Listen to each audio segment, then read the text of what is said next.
د خبرونو سرټکی مو طالبانو ته د پاکستان پوځي خبرداري د مذاکراتو له درېدو وروسته اسلام آباد ګواښ کړی چې د افغانستان په خاوره کې د خپلو مخالفینو پر وړاندې به پوځي اقدام وکړي. پیشرفت در تعامل با طالبان له طالبان سره تعامل باید نړیوالو ژمنو ته د افغانستان د درناوي پر بنسټ وي. د طالبانو له کړنو د اروپایي ټولنې توندنیوکه د افغانستان لپاره د اروپایي ټولنې ځانګړی استازی له امو سره په مرکه کې ویلي چې د بشري حقونو له رعایت پرته د طالبانو په رسمیت پیژندل امکان نه لري. په بن کې د طالب ډیپلوماتانو د کار پیل. د طالبانو د بهرنیو چارو وزارت وایي چې ډیر ژر به په دغه قونسلګرۍ کې د پاسپورټونو د ویش خدمات له سره پیل شي. پر غزې د اسرائیلو د بریدونو دوام. په داسې حال کې چې اوربند دویمې میاشتې ته رسیږي خو پر غزې د اسرائیلو بریدونه نه دي درېدلي. سلامونه، وخت مو په خیر.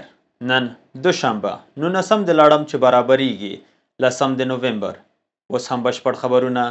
زه اجمیر احمد ځاځی. په داسې حال کې چې د طالبانو او پاکستان ترمنځ خبرې اترې بې پایلې پاتې دي، د پاکستان د بهرنیو چارو وزارت په افغانستان کې د خپلو مخالفینو پر وړاندې د پوځي اقدام خبرداری ورکړی دی. د خبرو اترو ناکامۍ ته په اشارې سره د دې وزارت ویاند ویلي چې د پاکستان وسلوال ځواکونه د افغان ترهګرو ډلو د ملاتړ کوونکو او تمویل کوونکو پر وړاندې د اقدام کولو اراده لري. له بلې خوا د طالبانو د بهرنیو چارو وزیر خبرداری ورکوي چې هر ډول یرغل ته به ځواب ورکړل شي. حکومت کې د پوځي په ترکیه کې د پاکستان او طالبانو ترمنځ د خبرو اترو له ناکامېدو وروسته د طالبانو د بهرنیو چارو وزیر کابل کې په یو ناستې کې وویل چې خبرې اترې د پاکستان د ناممکنو او غیر معقولو غوښتنو له امله ځنډول شوي دي. امیر خان متقي ټینګار کوي چې د تحریک طالبان پاکستان د بریدونو مخنیوي د پاکستان د حکومت مسؤلیت دی. د طالبانو د بهرنیو چارو وزیر وایي چې پاکستان باید افغان خاورې ته د داعش ډلې د ننوتلو مخه ونیسي او همدارنګه په افغانستان باندې هوایي بریدونه ودروي. پاکستان استازو په مذاکراتو کې ځینې هغه وړاندیزونو غوښتنې لرلې چې هغه د عمل وړ نه وي، هغه معقول نه وي. د مثال په ډول د دې غوښتنه دا وه چې موږ ته دا تضمین راکړي چې پاکستان کې به بیا امنیتي پیښه نه کېږي. نو آیا موږ د پاکستان د امنیت ذمهوار یو؟ ښاغلي متقي همداراز خبرداری ورکړی چې هر ډول یرغل به له ځواب سره مخ شي. په ورته وخت کې د پاکستان د بهرنیو چارو وزارت ویاند خبرداری ورکړی چې د دې هیواد وسلوال ځواکونه هوډ لري چې د ترهګرو ډلو د ملاتړ کوونکو او تمویل کوونکو په وړاندې اقدام وکړي. هغه ټینګار وکړه چې طالبانو د استانبول په خبرو اترو کې د لنډمهاله اوربند غځولو هڅه کوله، پرته له دې چې په افغانستان کې مشت د تحریک طالبان پاکستان او بلوچ آزادۍ غورځنګ په وړاندې کوم عملی او څرګنده اقدام وکړي. پاکستان قربانی تروریسم است. نه، پاکستان خودش ساختار تروریسم است. پاکستان خود استخبارات و جنرالان نظامیش دیزاینرهای جنگ‌های قدرت‌های جهانی و منطقوی و ابوالقدرت‌های جهان میباشد. په ورته مهال ترکی رسنیو د ولسمشر رجب طیب اردوغان له قوله راپور ورکړی چې د ترکیې د بهرنیو چارو دفاع او استخباراتو وزیران به په دې اونۍ کې پاکستان ته سفر وکړي. د دې سفر موخه د طالبانو او اسلام آباد ترمنځ په اړیکو کې د ټینګلتیاو کمول بلل شوي. د طالبانو او پاکستان ترمنځ د خبرو اترو د دریم پړاو بې پایلې پای ته رسېدو سره سره د دواړو خواو ترمنځ لفظي ټینګلتیاوې زیاتې شوې ده. پاکستان او طالبانو په دوامداره توګه یو بل د تخریب او په خپلو هوکړو کې د لیکل شوو ژمنو په نه مراعاتولو تورن کړي دي. په هرات کې د ښځو پر پوښښ د طالبانو د نویو محدودیتونو په دوام کې د دې ولایت سیمه ییزو سرچینو امو ته ویلي چې طالبانو د هرات سیمه ییز روغتون مخې ته یوه ښځینه ډاکټره ونیوله او بیا یې خوشې کړه. د سرچینو په وینا دغه ډاکټره شبنم فضلي نومیږي او د هرات سیمهیز روغتون کې د عمومي جراح متخصصه ده. د شبنم فضلي خاوند قدوس خطیبي هم پر خپله فیسبوک پاڼه کې د خپلې میرمنې نیول تایید کړي دي. دا په داسې حال کې ده چې له څو ورځو راهیسې طالبان هغو ډاکټرانو او ناروغانو ته چې برخې نه لري د هرات سیمهیز روغتون ته د ننوتلو اجازه نه ورکوي. خو په هرات کې د طالبانو د امر بالمعروف ادارې دا خبره رد کړې ده. له خوست ولایت څخه سیمهیزې سرچینې امو ته وایي چې په دغه ولایت کې د طالبانو د امر بالمعروف ریاست د طب پوهنځي پر ټولو محصلینو د پګړۍ تړل جبري کړی دی. د سرچینو په خبره طالبانو د طب محصلینو ته ویلي چې که پګړۍ په سر نه کړي نو پوهنتون ته د ورتګ اجازه به ونه لري. د سرچینو د معلوماتو له مخې د طالبانو امر بالمعروف دغه راز له محصلینو غوښتي چې له پګړۍ سربیره له سپینو وطنیو جامو سره پوهنتون ته راشي. طالبانو تر اوسه په رسمي توګه په دې اړه کوم غبرګون نه دی ښودلی. د افغانستان لپاره د اروپایي ټولنې ځانګړی استازی له آمو سره په تازه مرکه کې ویلي چې اوس د دوحې بهیر د بیا راژوندي کولو وخت را رسېدلی دی. خو بل لور ته افغانستان د ښځو د محدودیت او ځپلو په سمبول بدل شوی دی. نوموړی په دې مرکه کې د روسیې له لورې د طالبانو په رسمیت پیژندنې باندې هم نیوکه کړې او ټینګار یې کړی چې د بشري حقونو له رعایت پرته د طالبانو پیژندنه ناشونې ده. د یادونې وړ دی چې د اروپایي ټولنې د ځانګړي استازي ژیل برتران بشپړ مرکه د آمو تلویزیون له یوتیوب چنل څخه لیدلی شئ. ما برای مردم افغانستان آنجا هستیم. باور داریم که این تعامل و گفتگو با طالبان مهم د افغانستان لپاره د اروپایي ټولنې د ځانګړي استازي له ټاکل کېدو وروسته د ژیل برتران لومړنۍ ټلویزیوني مرکه ده چې د افغانستان د سیاسي، امنیتي او د بشري حقونو د وضعیت په اړه پکې غږېدلی دی. په سیاسي برخه کې د طالبانو رسمیت پیژندنه د بشري حقونو په درناوي پورې تړلې بولي او د روسیې له لوري د طالبانو رسمیت پیژندنه په کلکه غندي. من فکر نمی کنم که این اقدام حرکت مفیدی بوده باشد. زه فکر نکوم چې دا اقدام د ګټور حرکت وي. دا هم د روسیې له لوري په وروستیو کلونو کې لومړی غیر سنجونکی اقدام نه دی، ځکه د نړیوالې ټولنې ترمنځ یو عمومي موافقه شته چې له طالبانو سره تعامل باید نړیوالو ژمنو ته د افغانستان د درناوي پر بنسټ وي. د بشري حقونو په برخه کې هم څرګندونې کړې دي. برتران په دغه مرکه کې د ښځو لپاره اوسنی افغانستان د محدودیتونو او ځپلو سمبول وباله. د نوموړي په خبره که څه هم په افغانستان کې د ښځو د وضعیت په اړه تل اندېښنې موجودې وي، خو اوس وضعیت بل ډول دی، ځکه د بشري حقونو د نقضونو پای ته رسولو لپاره ټولې هیلې له منځه تللي دي. خو ټینګار یې هم کړی چې اروپایي ټولنه د افغانستان له خلکو خپل ملاتړ ته دوام ورکوي او په کابل کې د اروپایي ټولنې د سفارت پرانیستل د همدې ملاتړ ښکاره بیلګه ده. اگر در کشورهای ما به خیابان بروید و از مردم بپرسید وقتی نام افغانستان را میشنوند، که زموږ په هیوادونو کې کوڅو ته ووځئ او له خلکو وپوښتئ چې کله د افغانستان نوم اوري نو د څه په اړه فکر کوي، ډیری به ووایي د ښځو حقونه. او له بده مرغه دا نوم اوس د ښځو له ځپلو سره تړلې ده. البته افغانستان هیڅکله د ښځو لپاره یوه ایدهواله ټولنه نه وه، خو نن د محدودیتونو او د ځپلو په سمبول بدل شوی دی او دا موضوع د خلکو د افکارو لپاره د حکومتونو په دریځ او له طالبانو سره زموږ د تعامل د سیاستونو په ټاکلو کې خورا مهم رول لري. د اروپایي ټولنې ځانګړي استازي د دوحې بهیر یو مهم چتر بللی او زیاته کړې ده چې د افغانستان د وضعیت د بدلون لپاره نظامي لاره موثره نه ده، بلکې یوازینۍ حل لاره د افغانانو ترمنځ خبرې اترې دي. د نوموړي په خبره د دوحې بهیر لا هم د افغانستان د ستونزو د حل لپاره پر خپل ځای مناسبه پروسه ده. بله، ما باور داریم که روند دوحه هنوز پاورجاست. هو، موږ باور لرو چې د دوحې بهیر لا هم پر ځای پاتې دی او دا په اصل کې یوازینی نړیوال چوکاټ دی چې له طالبانو سره د تعامل لپاره موجود دی. دا بهیر د مهال تر ډیره د دوه تخنیکي کاري ډلو له لارې روان دی، یوه د مخدره موادو پر ضد مبارزې او بله د خصوصي سکتور په برخه کې.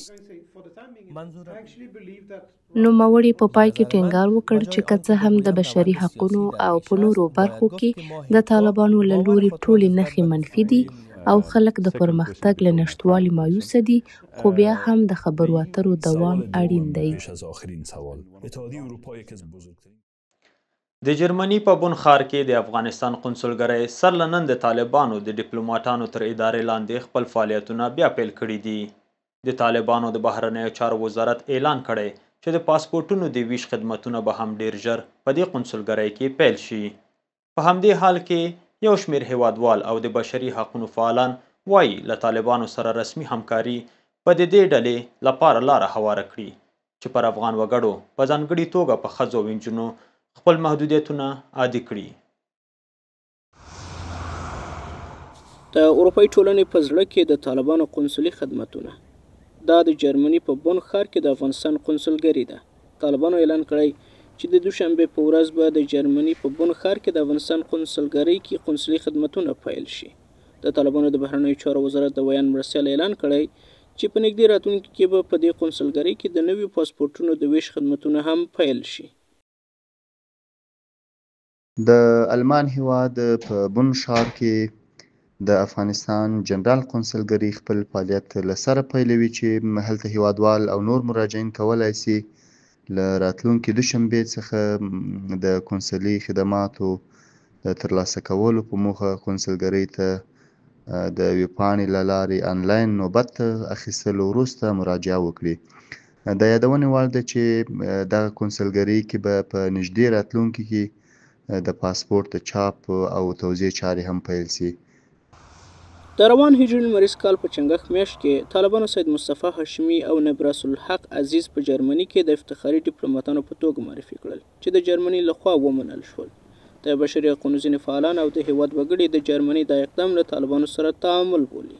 آلمان نباید با ناقضان حقوق بشر تعامل کند. تعامل با طالبان نقض بیشتر حقوق زنان را در قبال خواهد داشت. ما می‌خواهیم که بر طالبان فشار آورده شود، نه اینکه به آنان تعامل شود و از آنان میزبانی صورت گیرد. تیره میاشت یو جرمني پلاوی کابل ته راغی او د طالبانو د کورنیو چارو وزارت د طالبانو د بهرنیو چارو وزارت د کابل د هوایي ډګر له چارواکو سره د افغان کډوالو د راستنېدو د پروسې په اړه خبرې وکړې. مخکې له دې د جرمني په بون ښار کې د تیر حکومت د قونسلګرۍ سرپرست او کارکوونکو په ډلهییزه توګه له خپلو دندو استعفا ورکړه او په یو خبرپاڼه کې ټینګار وکړ چې د دوی د اقدام د جرمني دغه پریکړې په ځواب کې شوی چې د طالبانو استازي منلي او د استازولي یې طالبانو ته سپارلې ده. یو شمیر قومي مشرانو د پاکستان په لنډي کوتل سیمه کې د دې هیواد له سیمه ییزو چارواکو وغوښتل چې د تورخم لاره پرانیزي. دغه لاره له یوې میاشتې راهیسې له هغه مهاله چې د طالبانو او پاکستاني ځواکونو ترمنځ نښته پیل شوه د هر ډول تګ راتګ پر مخ وتړل شوه. د دغې ناستې ګډونوالو په ځانګړي توګه سوداګرو د پاکستان له حکومته غوښتي چې سوداګریز مسایل له سیاست سره ونه نښلوي او سوداګریزو معاملاتو د بیا پیلولو لپاره باید تورخم دروازه ژر تر ژره پرانیزي. تقریبا ډېر ټایم وشو چې دا موږ بارډر بند دی او موږ ټول دارومدار په دې بارډر باندې موږ بیمار موږ روزګار زموږ څومره دي موږ خپل خپلوان ټولې کیسې په دغه بارډر سره تړون کې که تاسو وګورئ موږ ایجنټ هم د دې تورخم کې کار کا زموږ مزدور هم په دې تورخم کې کار کا. نو دا تورخم چې بند شوی دې سره بېروزګاري زیاته شوې ده، خلکو کار ژوند نشته دی. نو دې وجې زموږ دا غونډه کړې ده. مطالبه خو به صرف دا یو مطالبه ده چې بارډر د کولاو شي چې کوم حکومتونو خپلې کیسې دي دا دینه لږه هټ کړو واچوي، هغه خپلې پالیسۍ د بارډر سره مه تړي.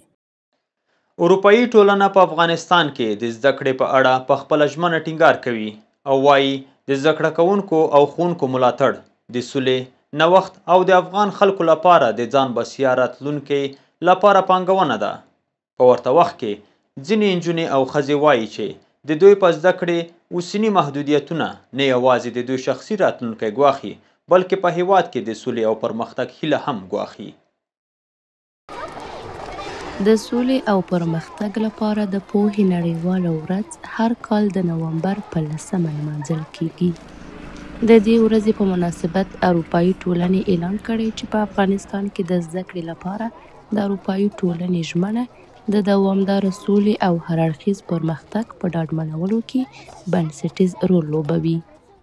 اروپایي ټولنې د افغان زده کوونکو او ښوونکو لپاره په خپل ملاتړ ټینګار کړی او ویلي دي چې په زده کړه کې پانګونه د ټولو افغانانو لپاره د ځان بسیا نوښتګر او سوله ییز راتلونکي لپاره پانګونه ده. دا ورځ چې د ملګرو ملتونو د تعلیمي، علمي او کلتوري سازمان یا یونسکو لخوا تاسیس شوی ټینګار کوي چې پوهه د سولې، پرمختګ او پایښت یو محرک دی. خو دا ورځ په داسې حال کې راځي چې په هېواد کې زده کړې او علمي فرصتونو ته لاسرسی له جدي ننګونو سره مخ دی. له زده کړې او کار ځینې محرومې نجونې وایي چې د زده کړې محرومیت نه یوازې د دوی راتلونکی بلکې په هېواد کې د سولې او پرمختګ راتلونکی هم ګواښي. محدودیت‌های حکومت فعلی آینده علمی و شغلی ما را به شدت تهدید میکنه. ما معتقدیم که دسترسی به علم و آموزش تنها راه ساختن آینده روشن‌تر، عادلانه‌تر و سودآمیزتر برای خود ما و کشور ما است. دارم تحصیل کنم و روزی بتوانم دانشم را برای کمک به کشورم به کار ببرم. همه محدودیت ها مرا ناامید کردن چون بدون آموزش نمیتونن آینده روشن و پر امید داشته باشم.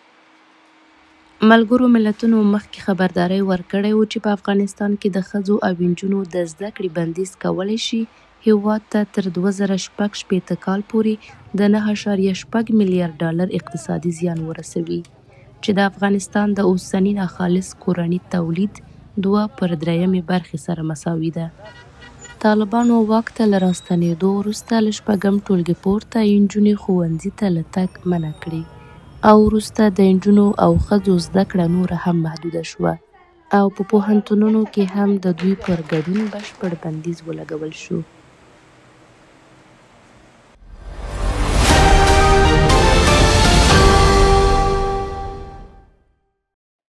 اوس هم سوداګریز خبرونه.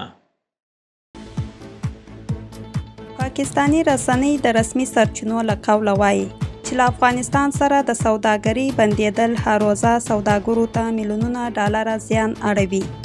د دغو رسنیو د معلوماتو له مخې تر اوسه دواړو هیوادونو سوداګرو ته له 200 میلیونو ډالرو ډیر تاوان رسېدلی او زرګونه کسان بیکاره شوي دي. د پاکستان د نیشن ورځپاڼې لیکلي د لارو بندېدو نه یوازې 2 اړخیزه سوداګري درولې ده بلکې د پاکستان صادرات یې د منځني اسیا هیوادونو ته هم اغیزمن کړي دي. د افغانستان او پاکستان ترمنځ د لارو له تړل کېدو 13 ورځې تېرې شوي دي او په دې موده کې هیڅ ډول سوداګري د دواړو هیوادونو ترمنځ نه ده شوې. د افغانستان لپاره د ملګرو ملتونو د خوړو او کرنې اداره وایي چې د افغانستان له مالدارانو سره به د دوی د څارویو د ساتنې په برخه کې مرسته وکړي. دغه اداره وایي چې د آسیا د پراختیایي بانک او د بریتانیې په همکارۍ به د 9 میلیونو میږو ته د نشوار کوونکو ناروغیو د مخنیوي واکسین ورکړي. دغه ادارې زیاته کړې چې د افغانستان شاوخوا 80% کلیوال د خوړو او عاید تامین لپاره پر څارویو تکیه لري. له نشهیي توکو او جرمونو سره د ملګرو ملتونو د مبارزې دفتر په افغانستان کې د اقلیمي بدلون له ناوړه اغیزو خبرداری ورکړی او ویلي دي چې دا بدلونونه د کلیوالو ژوند له ګڼو ستونزو او ننګونو سره مخ کوي چې پیل کې د کوکنارو کرکلۍ ته د کروندګرو جذبول پراخوي. دغه اداره زیاتوي چې د نشهیي توکو پر ضد د اوږدمهاله بریا او بدیل ودې لپاره باید راتلونکې تګلاره د اقلیم بدلونونو په وړاندې د زغم د پیاوړتیا عناصر په توګه په پام کې ونیول شي.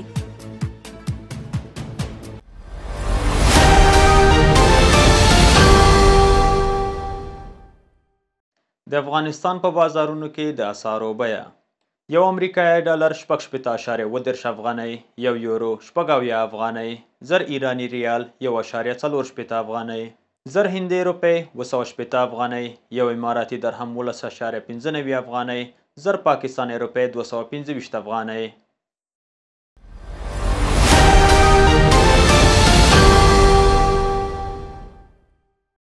وس بهرني خبرونه. په غزه کې د اوربند له دوام سره هم مهاله فلسطیني رسنیو راپور ورکړی چې د دې سیمې په ځینو برخو کې د اسرائیلي پوځ بریدونه دوام لري.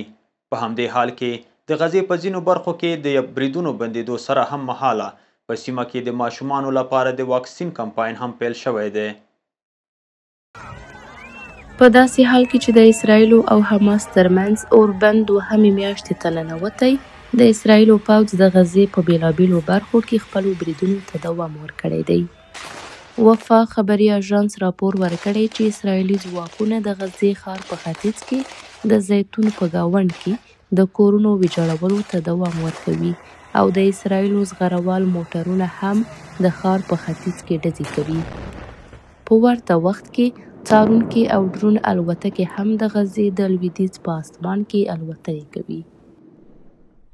الجزیرې راپور ورکړی چې د غزې په سویلي تړانګه کې د خان یونس ښار شمالي او ختیځې سیمې هم د هوایي بریدونو لخوا په نښه شوي دي او د اسرائیلو توپخانې په دې سیمه کې بمباري کړي. د غزې د روغتیا وزارت په وینا د اوربند له پیل راهیسې د اسرائیلو په بریدونو کې څه کم 241 فلسطینیان وژل شوي او له 600 ډیر ټپیان شوي دي. د اوربند د هوکړې د یوې برخې په توګه اسرائیل نن د سره صلیب له لارې د 15 فلسطینیانو جسدونه د غزې چارواکو ته وسپارل. طبي سرچینو الجزیرې ته ویلي چې دا د اوربند له هوکړې راهیسې د جسدونو 12م لیږد دی چې د بیرته راستانه شویو ټول شمیر 315 تنو ته رسوي. د راپورونو پر بنسټ تر دې دمه یوازې 9 اتیا جسدونه پیژندل شوي دي. په همدې حال کې سره له دې چې غزې ته هره ورځ د 600 لاریو د خوراکي توکو، درملو او اړینو مرستو د لیږد ژمنې شوي، ملګري ملتونه او رویټرز وایي چې د بشري مرستو د لاریو شمیر په اوسط ډول په ورځ کې 200 لاریو ته رسیږي. د غزې په شمال کې هغه ځای چې ډیری خلک بیرته راستانه شوي، ملګري ملتونه وایي چې په تیرو 15 ورځو کې هیڅ مرسته له لارو نه ده رسیدلې. له بلې خوا د سره صلیب ټولنې د ماشومانو د واکسین کولو لپاره د کمپاین د پیل اعلان کړی. فلسطیني ډاکټران او کورنۍ وایي چې په تیرو 2 کلونو کې د جګړې له امله ډیری ماشومانو واکسین نه دی ترلاسه کړی. زه د هلال حمار مرکز ته راغلی یم څو خپلې لور ته اړین واکسین ورکړم ځکه هغه د جګړې له سختو حالاتو تیریږي. دا واکسینونه باید 2 کاله مخکې ورکړل شوي وای، خو د جګړې د واکسینونو د کمښت، د خوارځواکۍ او لوږې له امله چې زموږ ماشومان ورسره مخ دي او همدارنګه د لارو د بندېدو او د واکسینونو د ننوتلو له امله دا کار ناشونی شو. اليوم هو اليوم الاول في الحمله الاستدراكيه. لکه څنګه چې تاسو پوهیږئ د جګړې له پیل راهیسې ډیرو ماشومانو خپل واکسینونه له لاسه ورکړي دي ځکه چې اشغالګرو ډیری هغه کلینیکونه ویجاړ کړي دي چې د واکسین د مرکزونو په توګه فعالیت درلود.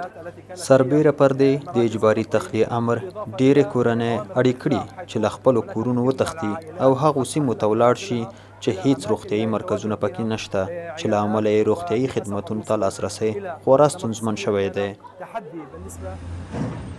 له دې ټولو سره سره په غزه کې اوربند دوام لري. د اوربند د هوکړې پر بنسټ حماس تر دې دمه د 28 اسرائیلي یرغمل شویو کسانو له ډلې 24 جسدونه سپارلي دي. په بدل کې اسرائیل نږدې 2000 فلسطیني بندیان خوشي کړي دي. د نړۍ په نورو سیمو کې د امریکا د سنا مجلس د فدرالي حکومت د تر ټولو اوږدې مودې رخصتۍ د پای ته رسیدو لپاره د یوې موافقې په تصویب سره لومړی مهم ګام پورته کړ. د یکشنبې ورځې د رایې ورکونې په بهیر کې یو شمېر ډیموکرات سناتوران له جمهوري غوښتونکو سره یوځای شول څو هغه طرحه تصویب کړي چې له مخې یې د دولتي ادارو د بیا پرانیستلو لاره هواروي. د دې موافقې له مخې حکومت به تر جنورۍ پورې تمویلېږي او فدرالي کارکوونکي به خپل پاتې معاشونه ترلاسه کړي. په دې طرحه کې د کرنې او د پخوانیو سرتېرو د چارو په څېر برخو ته د بودیجې برابرول هم شامل دي. خو د روغتیایي مرستو بحث چې د ډیموکراتانو له اصلي غوښتنو څخه دی ډسمبر میاشتې ته وځنډول شوه. یا د موافقه لا هم باید د اساسو په مجلس کې تصویب شي تر څو 40 ورځنۍ حکومتي رخصتي پای ته ورسیږي. د فلیپین ځینې سیمې د فونګ وونګ زورور طوفان په مخه کړي او یا طوفان د سیلابونو او ځمکپویدنې لامل شوی. د دغه طوفان له امله د 2 ماشومانو په ګډون د 4 کسانو مړینې راپور ورکړل شوی. د راپورونو له مخې له 1,400,000 ډېر کسان د توپان له رارسېدو وړاندې له خپلو کورونو ایستل شوي دي. د فونګ وونګ توپان چې د باد سرعت یې 230 کیلومتره په ساعت کې دی، د دینالونګان له ولایت څخه د لوزون ټاپو ته خوځېدلی او د څو نورو ولایتونو برېښنا یې پرې کړې او زرګونه کورونه یې هم ویجاړ کړي دي. دغه توپان چې په ټول فلیپین کې راغلی له غرنیو صحرایي سیمو په تېرېدو سره د چین سویلي سمندر ته ننوتی او اوس تایوان ګواښي.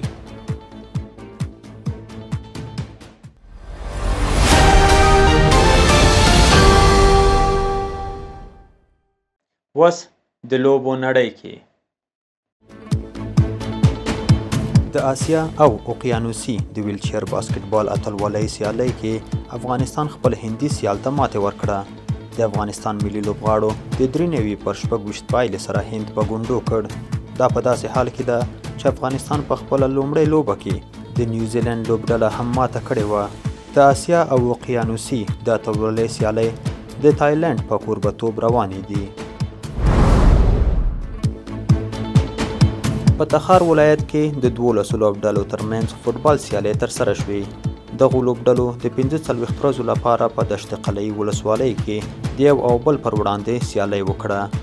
د دې ټورنمنټ په پایلوبه کې د دشت قلعه منتخبه لوبډله د خواجه غار لوبډلې ته د 5 پر 4 توپیر سره ماتې ورکړه او اتله لوبډله شوه.